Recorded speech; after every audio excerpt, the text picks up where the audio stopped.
just a returning guest of someone. Well, it's been a few years, and we're just saying before we went live, a few turbulent years. So, without any further ado, welcome along, my friend. How you doing? Yeah, very well. Thank you. Lovely to be here. Nice to see you again.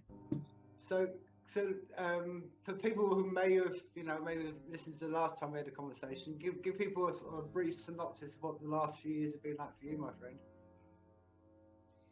Sure. Yeah. So last time we spoke, I remember I was in Suffolk with my folks, and so that would be like 2016, sort of. I think around there.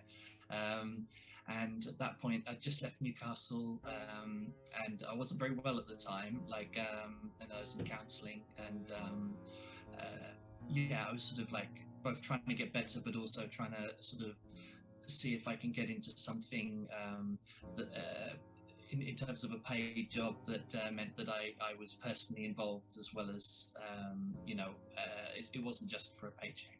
It's like before I'd always done like admin type jobs to pay my bills and then do my music and everything on top. But I was pleased. I looked into the charity sector, and I went down to London and started work for victim support for a couple of years. Actually, before then, whilst I was at home as well, I was working on the album. So much. The album, sort of the prayer and profanity of Howard Coward, and so in that time that I had that space there, I was doing a lot of the recording for that. And then when I moved to London, I sent off the stems of the tracks to a wonderful mixer masterer called Sam Grant, who works out of Blank Studios in Newcastle, and he kindly we did like back and forth kind of conversation, sending each other stuff and working through how those final mixes were going to come together. His artistry and his technical skills are absolutely superb, and he really refined what I gave him so well to make. Anyway, very, very pleased with how that came out. So that was finished in that sort of first year that I started working down in London, and I was over in the northwest of London in a place called Harlesden, and it was that was a wonderful job because it was involved with helping people who'd experienced crime, and for me it was a way of I saw so much of how different things affected lots of different people's lives, and I learned so much so quickly, because you're just with the nature of the work, you're thrown into lots of people's lives lots of the time, and you have to sort of help as best you can and learn as you go. And as someone who loves being with people and trying to understand and empathize and connect with people, it was a really good job for that. And then now so while I was working on that, I also then lockdown happened. Then the COVID came along, and during that I was trying to work on a slightly different kind of way of recording. So I for an overlap from anyway, just quickly for now, I got into I love the sound of marbles and using that sound in thing, and that came to me when I was making Howard Coward. Then the next EP, I downloaded also a number of snooker sounds, and I love the sound of snooker balls hitting one another and the sounds of that. So worked on some sort of loops and rhythms with them, and then I transferred stuff to tape and transferred it back onto the computer, and tried to basically make a slipperier type of affair, and then added tracks over the top of that.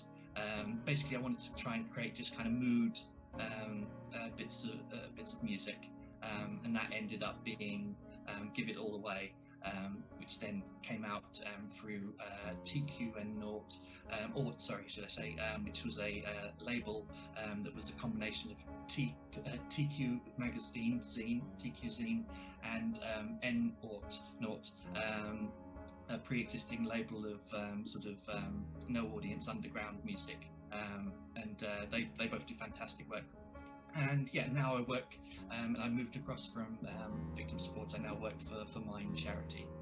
So I'm starting work to try and help people with their mental health. Wow, so there's a lot to depack there, my friend. So yes, it's been a while. So I mean, I'm fascinated with the concept of soundscaping with balls. What is it particularly about the sound of snooker balls in particular that sort of kind of set that creative energy off? I wonder, because like I have distinct memories when I was a child, and when I would have the flu, and I was off school, I'd be crashed out in the living room, and I don't know whether I don't know whether this happened once. So in my head, it happened every time I was off with the flu, but it could be my mind playing tricks on me. But there was always the snooker championship on the TV. And I used to love watching it, and I don't know whether I think it's a mixture of things. I love the pace of it. I love I'm very slow. I mean, I'm gabbling, but like in my how I do things, I respond best to working on things steadily and slowly. So I like that practice. And I think because I had the flu, and you have that kind of extra sensitivity on your skin, and the shivers down your back and that sort of thing, and obviously around your ears and your head. I think just that gentle sound of the snooker ball and the cues hitting the balls, I think there was something in that that was kind of relaxing and sort of it kind of made it okay. So now I'm putting a lot of investment in that memory. It might be that, but I love that. I think, and as I've grown up as well, and listening to sort of ritual techniques around sort of Zen Buddhism and all the rest of it, it's again, sort of the idea of just a sound and listening to something that's sort of given space, and just a gentle, a bell or a clink or something like that. And again, I think snooker, that kind of sounds, it's got that kind of sharp sort of accent at the beginning of it, but it's also got that little reverb around it. It's just a lovely percussion sound. So yeah, and then along with that, I also had the dice sounds, and the dice were used in the Prayer and Profanity of Howard Coward, to also, as well as being a nice sound, also to symbolize chance and luck, and to try and treat the recording process as a bit of some things are out of my control as well. So yeah, trying to pair those together for the latest thing. So I hope other people like the sound of snooker sounds as well. Well, from my perspective, I'm looking at it thinking, is there a synergy or a crossover between the fact of, you mentioned about the snooker balls, the fact that when you were ill and you had the flu, and if I'm understanding this correctly, wasn't that done around the time of the pandemic beginning? So maybe there's a sort of like an understanding of, the subconscious connecting the two together and thinking there's peace and quiet around, and we're in a pandemic. Maybe, I don't know. That's my thought. That's interesting. Yeah, I mean, it well could be, and I have no doubt that anyone who makes things, we can't help but have some either conscious or subconscious response to this stuff. It's like it was such a well anyway for me, definitely, because it was an overwhelming experience. One thing I would say is, and I don't know whether people listening to us would empathize with the idea that because I've managed and not managed depression previously in my life, when it came to the lockdowns at first, I felt fairly well equipped to manage the isolation, because it was comparable to sort of other challenges before, whereas I know for some people maybe it was more like the first time they've ever had to deal with something like this, and I think it was a bit more of a shock. So yeah, that first phase, it was quite sort of I felt fairly calm. I mean, obviously there was an anxiety there as well, like because you want people to be okay, but it's like on a practical level, it was sort of like, right, I can do this, this, and this. But yeah, in terms of the music, yeah, it was a different project, and I think the fact it was more immediate as well. Like I tried to be less.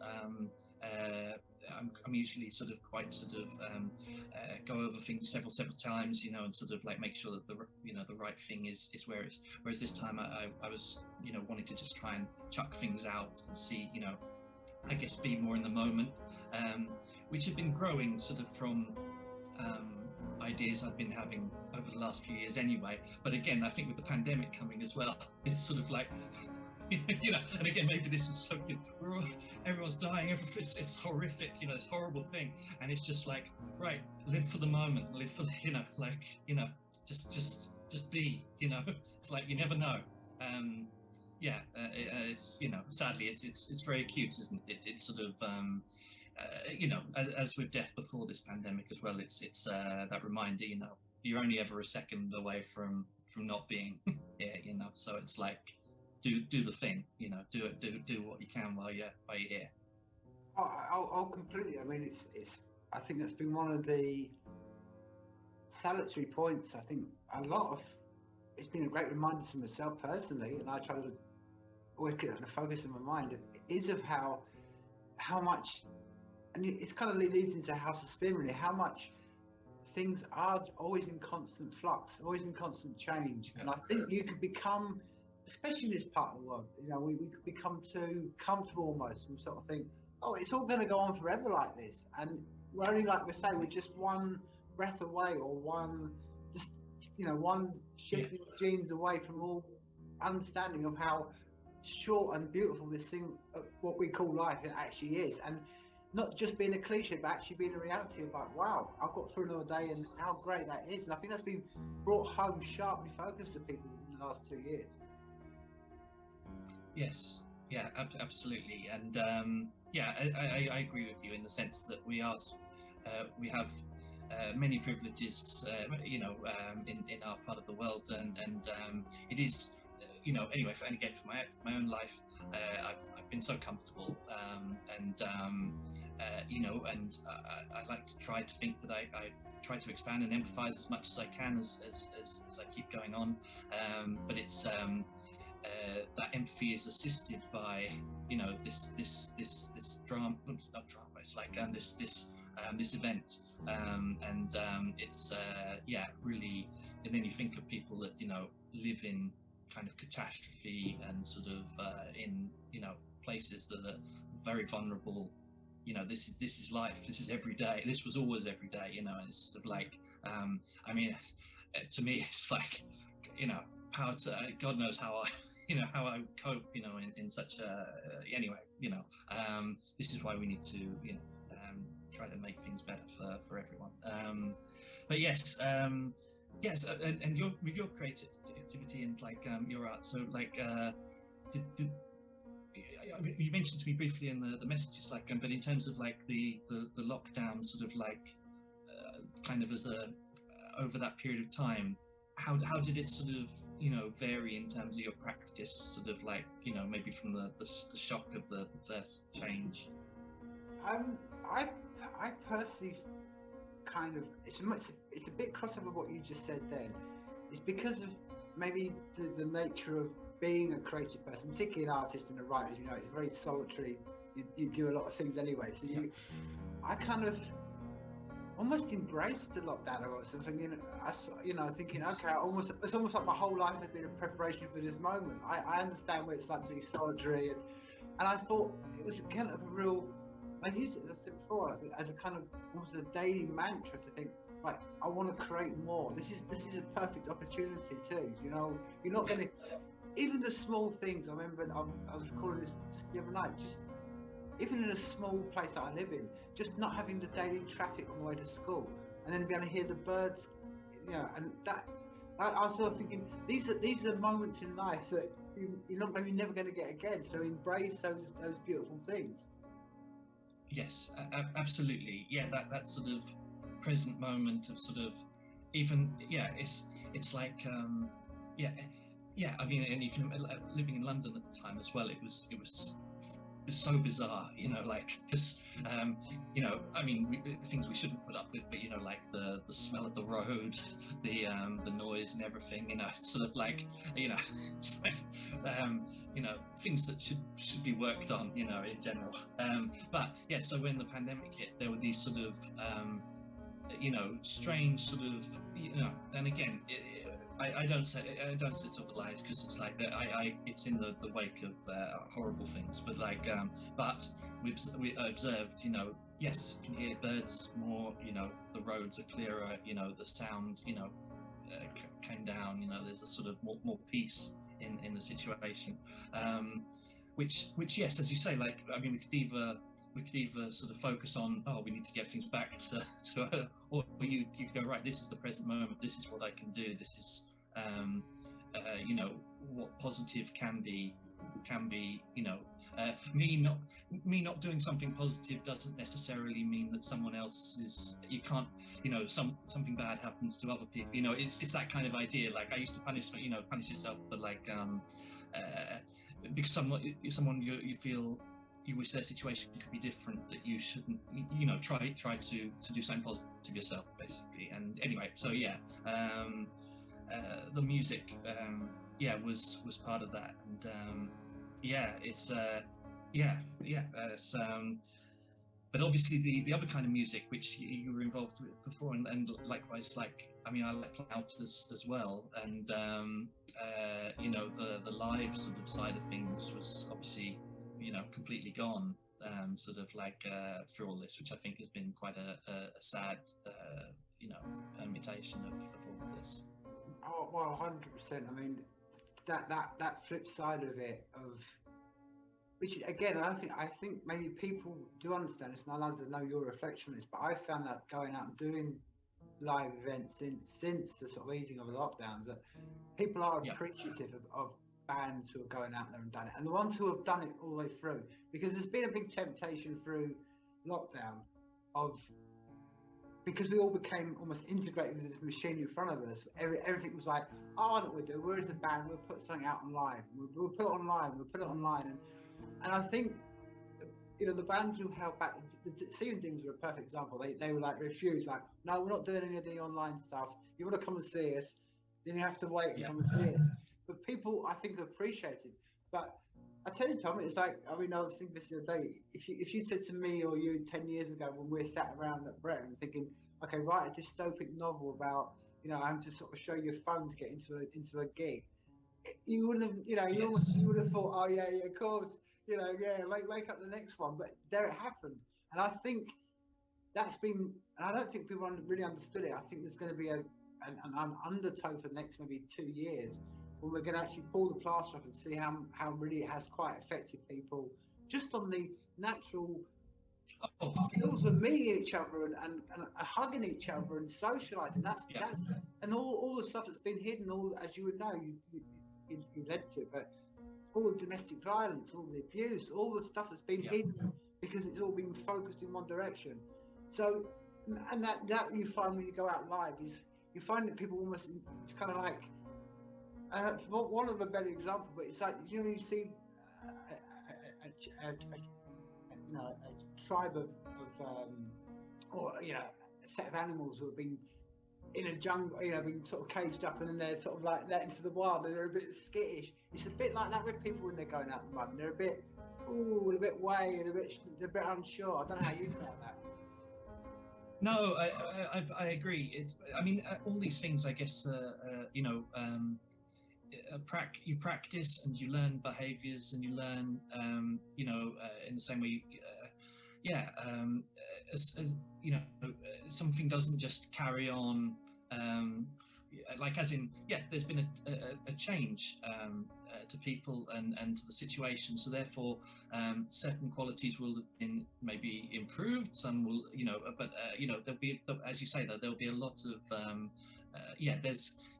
I think 2 years is a conservative, as we would like, it's the next however many years, there's going to be a lot of rediscovery, sadly discovery of things that need serious attention. Yeah, it's been a huge change for so many people, and yes, and yeah, just to highlight as well while we're talking about this, and I think it's just important to obviously the people that have been putting themselves in harm's way, you know, throughout the whole thing. It's like yeah, store assistance, the whole shebang. You know, it's like this is really again exaggerated.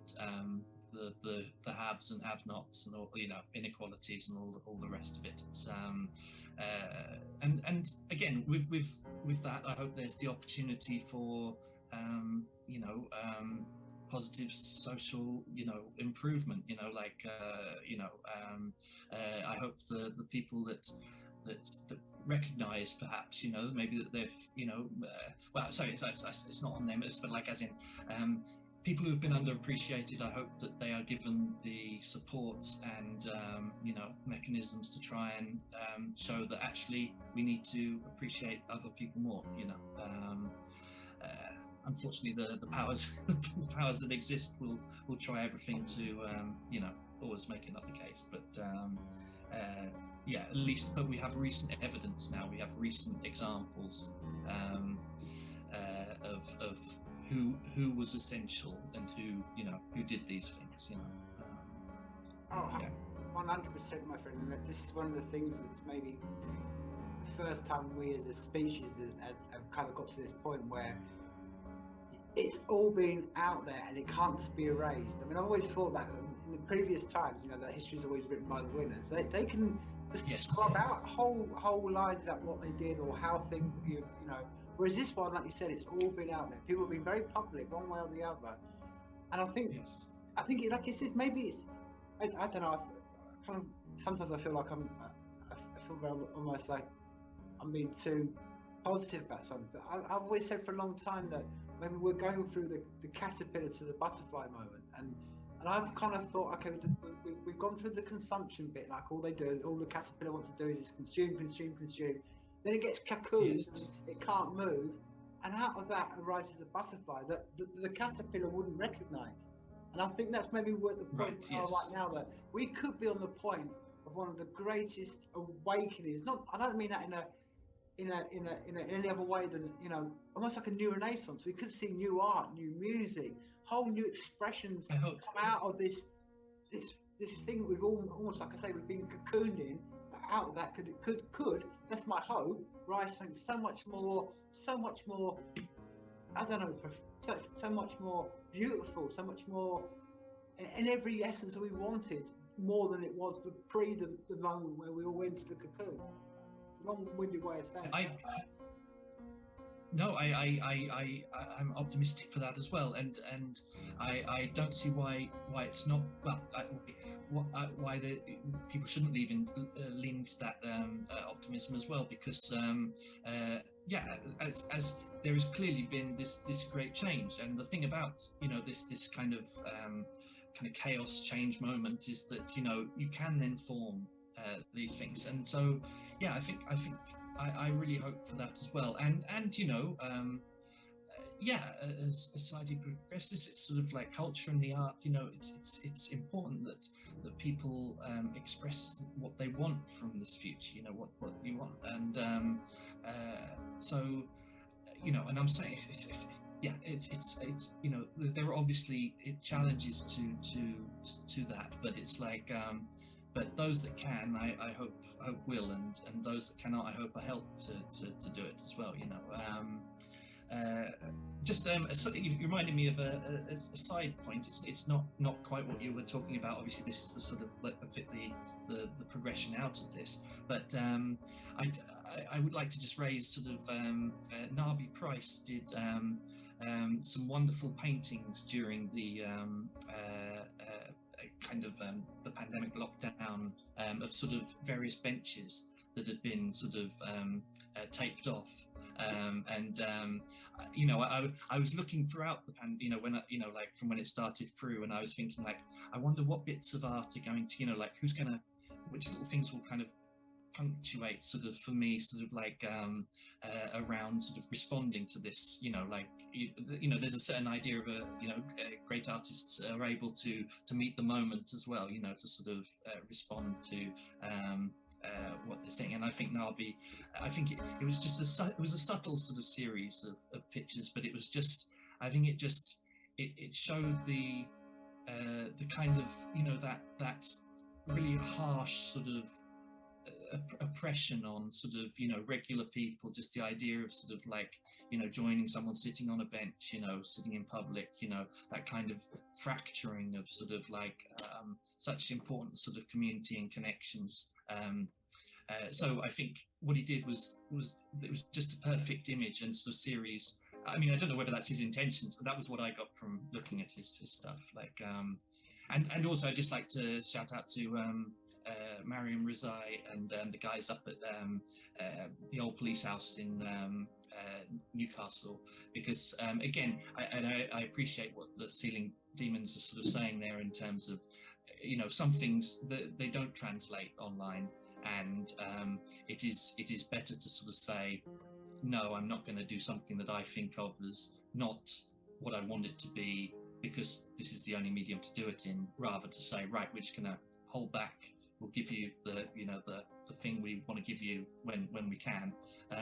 But Mariam and those guys, I think, did during the sort of first portion of the lockdowns, they set up a series of online evenings of like Twitch sort of concerts of kind of avant-garde and various sort of all kinds of music.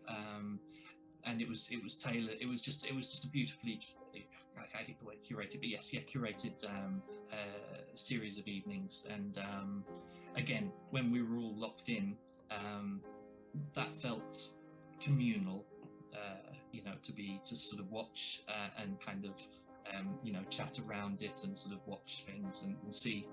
And again, because it was over Zoom and things like that, or Twitch or whatever, it's like you've got people from different locations. So again, that sense of geography and mixture of geography was brought into one space, which again, when we were all locked down, it's lovely to sort of like see, oh, there are people over there, people over there, that kind of thing. Anyway, sorry, so that there are a couple of things from this that I found really, personal. Yeah.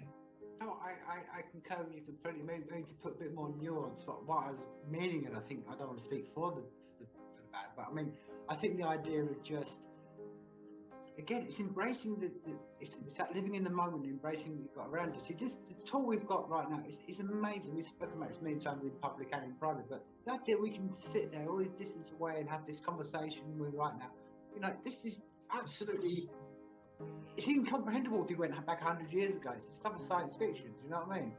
So, but we've got that in front of us. The nuance I was trying to make was, you did see a lot of people with that same tool in front of them thinking, oh, okay, what I'll do, I'll just be, that's what I'm saying, almost just putting on or we can put a live show on in our bedroom. It's kind of like, yeah, but you can't. You need, some things you need the audience for. But equally, that's what's been great about it. In the same time, that's why there's never any, it's very atypical, it hasn't got any morals about it, is that you can use it to connect. And this is what I'm trying to say. I think over the next few years, we're going to see all these new things flourish from the darkness, because it's been all under.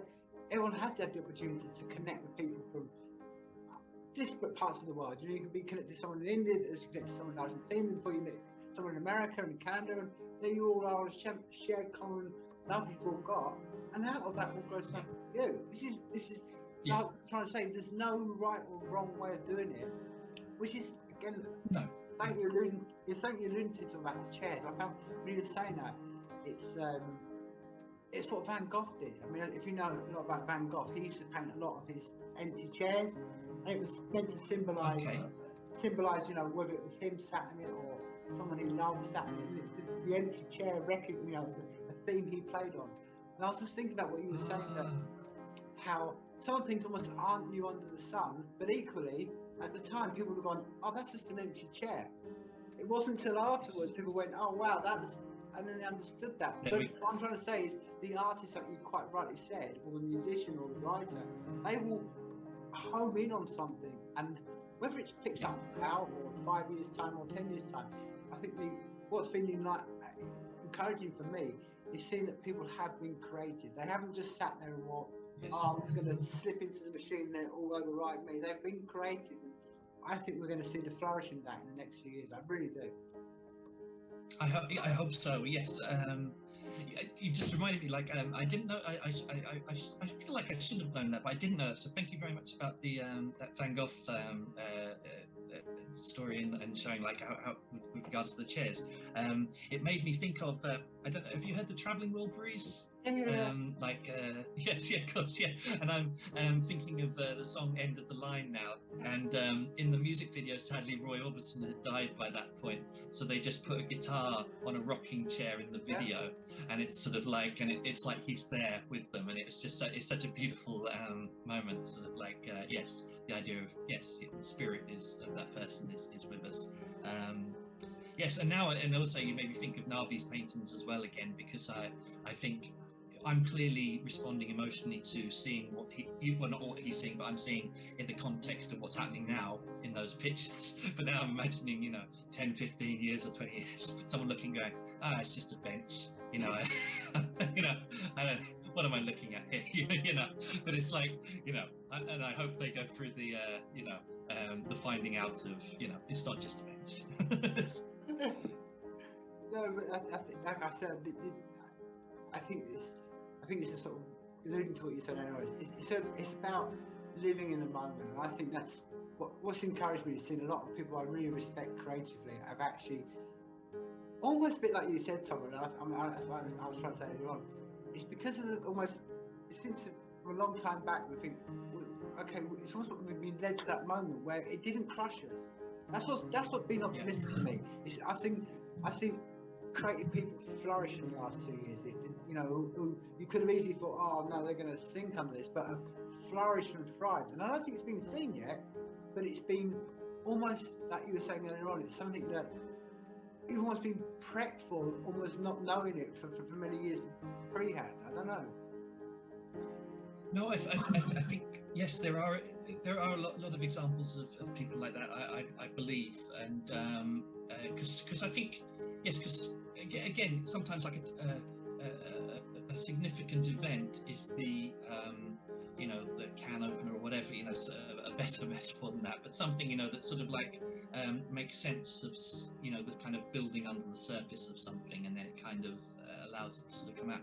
I think one positive I've seen as well is that I've talked to lots of people in various professions, and because of things like furlough and other kind of diminished sort of hours in the job they were doing, that they've suddenly noticed, like, actually I don't want to be working all these hours, and like they've gone, actually spending a bit more time with my family has been this is what I should be doing, or and likewise maybe I'd like to spend a morning painting a bit or writing a bit or whatever, and it's sort of like, so you're seeing people that might have not even entered into the sort of art world or sort of that kind of expression, thinking to themselves, I have more, why am I spending all this time for this person when actually I could work a little bit less, still make the bills and do these other things that are important to me. And if people can really leverage that, I hope they do. And I'm going to try and do it for myself more, and I hope other people, try and do it more as well, because it's, their lives are important. It's wonderful that they're doing this. So that's something I think. But yeah, and again, I don't want to put a downer on things, but of course I think, as along with what you're saying, I think the thing about the pandemic is it truly is, it's all things to all types of people, and I think that there will be some forms of creativity and some kind of people that are creative, but this has had a devastating effect on, unfortunately, as well. And it's just helping them as hopefully we get out of this thing, and sort of pulling them back into what they're great at, and get them healthy and doing what they love again. It's just I know some friends of mine that work in kind of like the live evening sort of sector, that kind of economy, and it's been really hard, like, because that was completely shut down for ages, and to sort of maintain your skills and sort of and it's a big part of your identity and all the rest of it. And it's like they've had very little help around things, because unfortunately I don't know how it differs maybe in Scotland, but here, I mean, I think the UK probably has the arts, there's always an assumption with the arts, there's always that sort of like, it's not like if you say you're something that's a more practical, has a direct, clear, practical application. What artists do is more subtle, like there's good that happens but can't quite be quantified in the way that other things can. So I think it always gets a bit of a sort of, the art will always be there, we don't need to put money into that, or we don't need to put resource into that. So again, talking to what you're saying about, again, coming out of this, I think art investment in primary schools, in middle schools, in extracurricular outside, what do you call it, youth clubs, all this kind of thing. We need to put that into the people, and then I have no doubt what will come out will be magic. Yeah, 100%. Because I think kind of a theme that we've been discussing tonight. I think nature in its essence doesn't change. You can have sat there for the last 2 years, and the seasons will come, the seasons will go, the birds will sing. And I think people, like I said, I think if one thing I'm hoping that comes out of it, even and I'm trying to be as somewhat still man my own argument against myself, is that even if it just carries on as normal, and people it does just carry on. I think one thing that people will hopefully realise is that it ultimately comes down to the ones you love, your family, your friends, there's people around you. If you build that from that basis upward, instead of worrying about 60 other million people, and look after the people around you and the ones you love, and build those things up, that's how you can live in the world you desire. You know what I mean?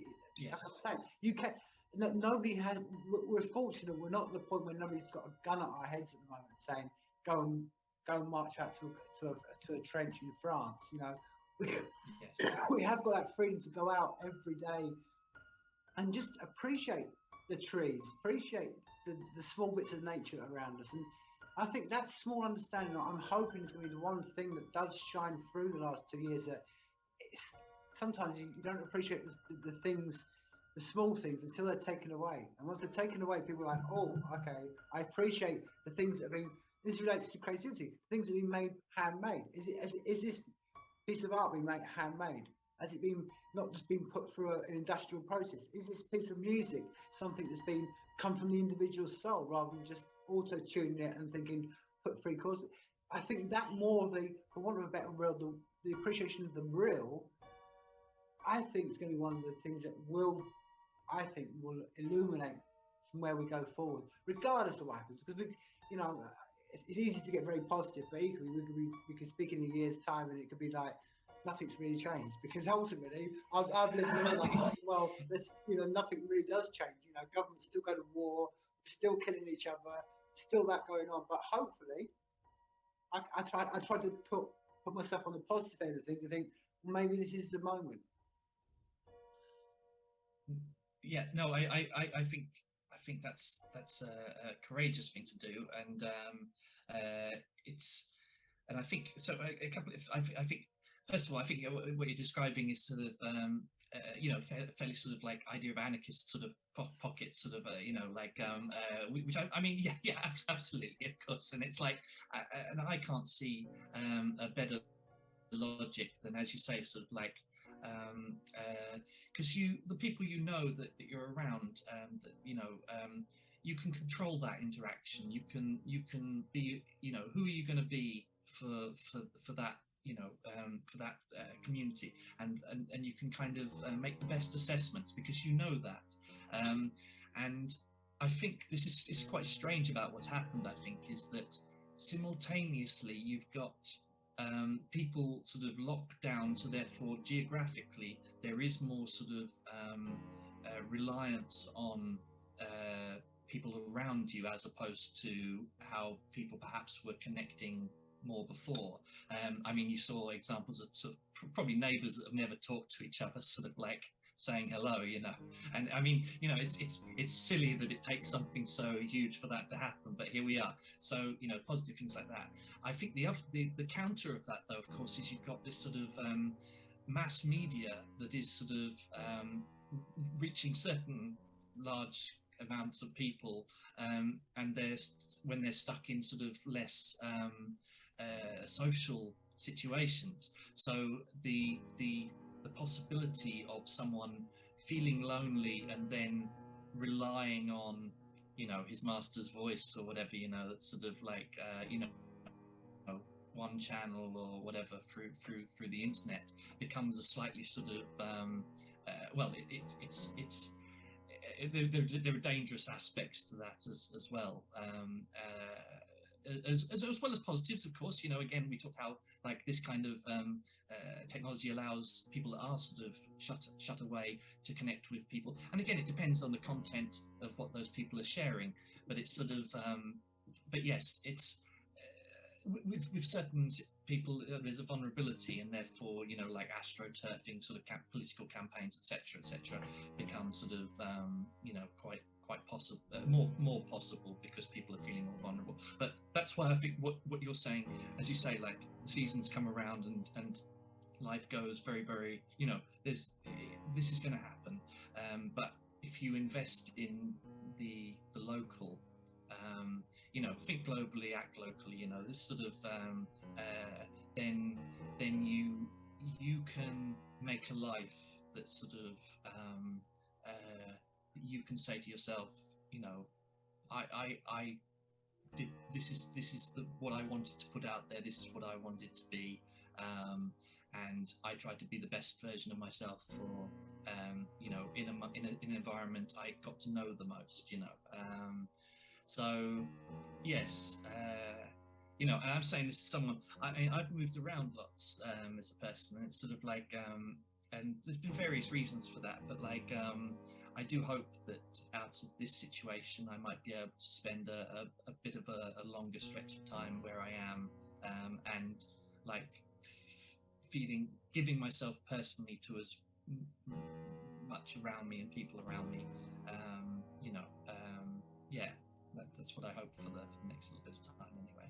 No, you're right. I mean, this is what I'm saying. We live in a very unique time, and I think very great time, when we've got both abilities. You can, like you said, but I think something maybe we've all neglected in the last few years of our life, or decades. We've forgotten the local. We've all become just almost engaged, or, you know, bewitched by the externals. You think, oh, I can talk to someone in America, and then it becomes blasé, and before you know it, you're connected with people, and everyone's addicted to the dopamines. They're getting through their likes and they're clicking, and sometimes it's, I don't know. I mean, one of the things that I found very, I'm telling you, it's one of the things that I'm almost regimentally, when the lockdown started, thinking, right, even more than so, I'm going to put my phone away, and I'm just not going to touch that thing at all. And I, you know, having that disconnect from thinking, okay, what's the use of someone knowing people from all other sides of the world, but if you don't know your next door neighbour? That's there's something inherently wrong about that.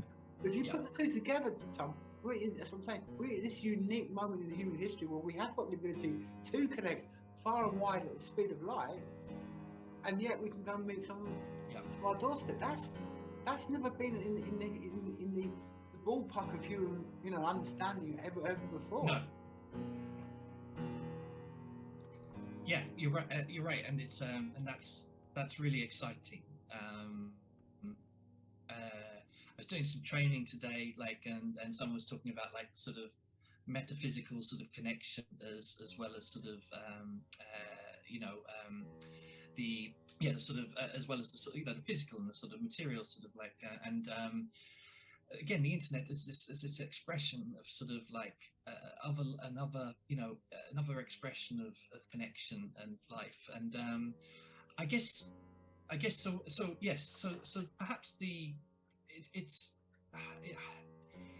I guess it comes down then to more like sort of the robustness of sort of philosophy and sort of and support sort of for one another, like and whether that starts in the online space So whether that starts in the sort of neighborly physical space, my instincts are imagining that, but maybe it's my old head on me, I imagine the sort of, maybe if you have it locally in the physical space first, then that allows you more sort of, you spread out from there. But likewise, I'm sure there are, you can do that online, but it's so as you say, like, it's to combine all these things, just to do positive things. Like, I can't remember which was it Herbie Hancock or someone, like, no, it can't be Herbie Hancock.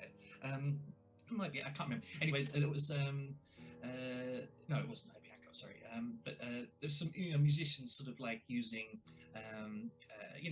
real-time sort of technology to improvise together over these technologies, and so you've got that, and that does not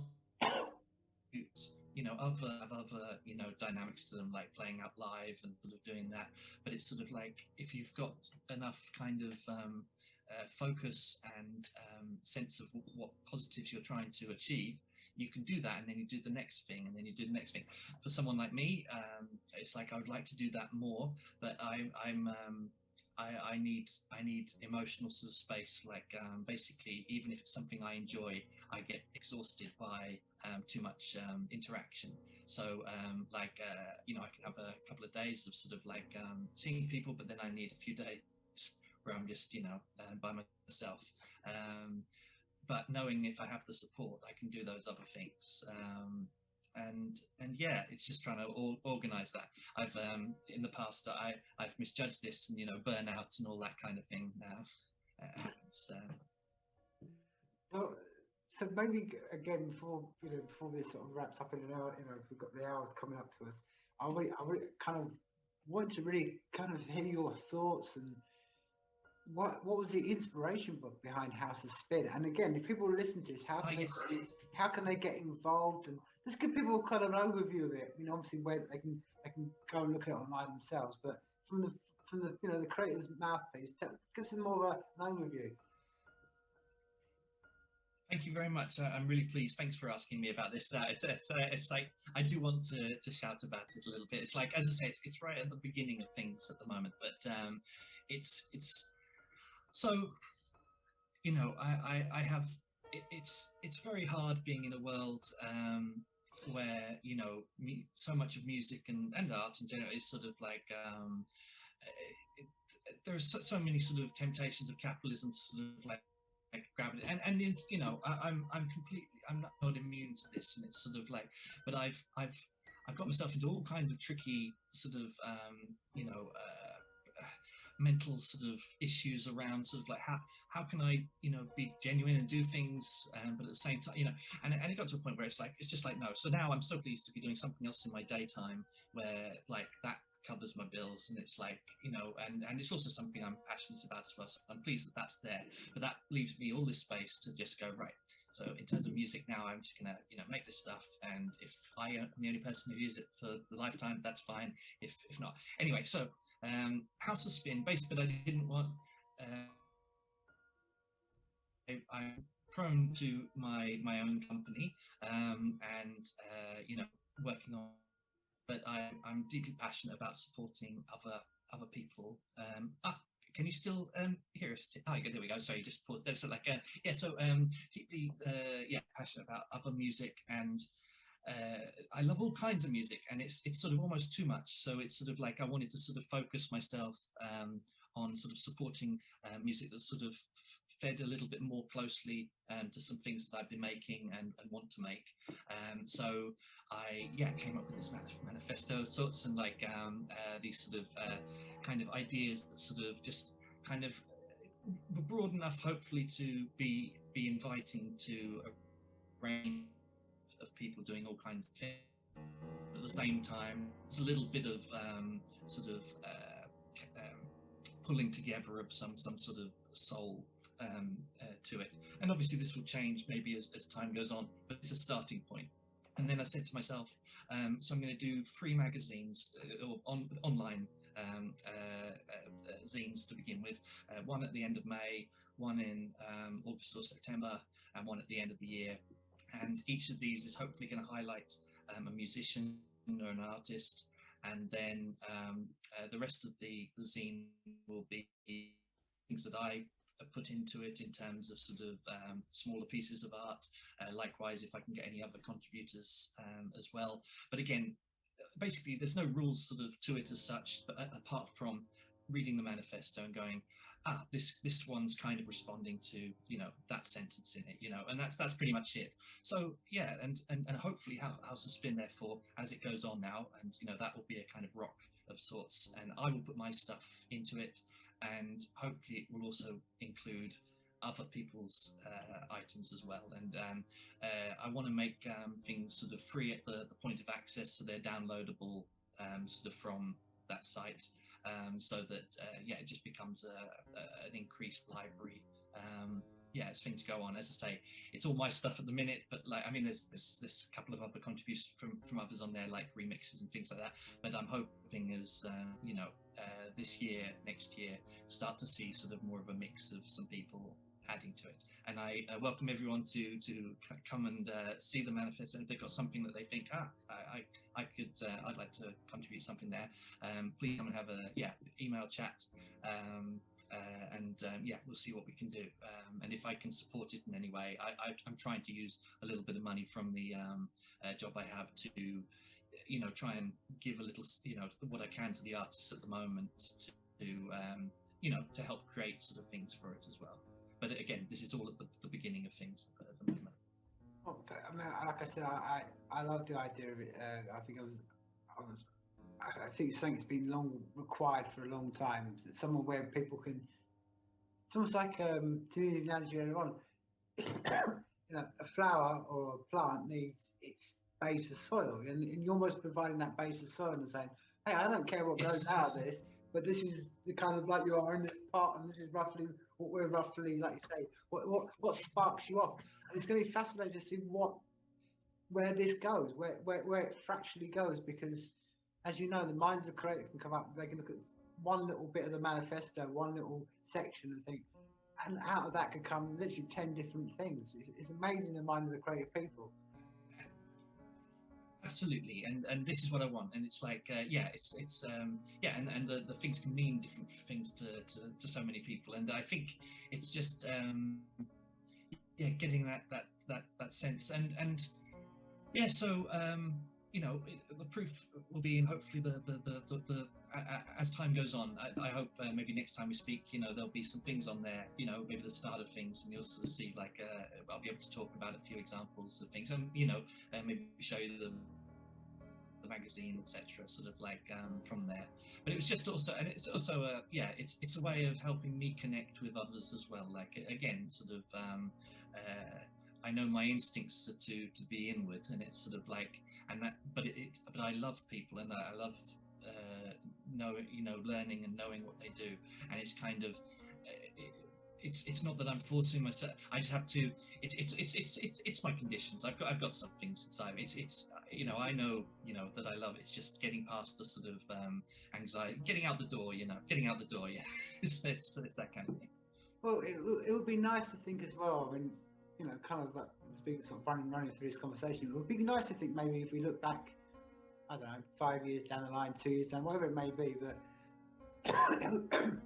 it'd be interesting and fascinating to see if what came out of House of Spin was people actually meeting in person. You know, maybe it's just they go for a walk in the park, or maybe they go and meet in a bar once a week to just sit and chat. I don't know, whatever. If that came up, maybe that'd be interesting to see if that comes out of it, because that will almost like be cementing what your ethos is about, not just meeting online, but also meeting in public and getting to know people on a human. I would love that.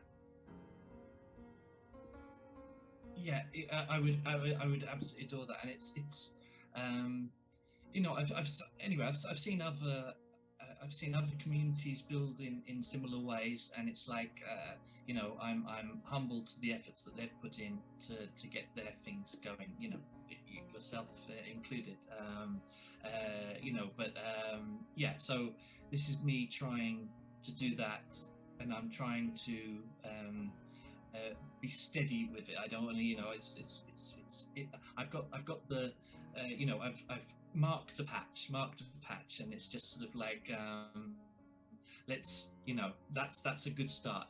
Let's now. All I need to do is not move that.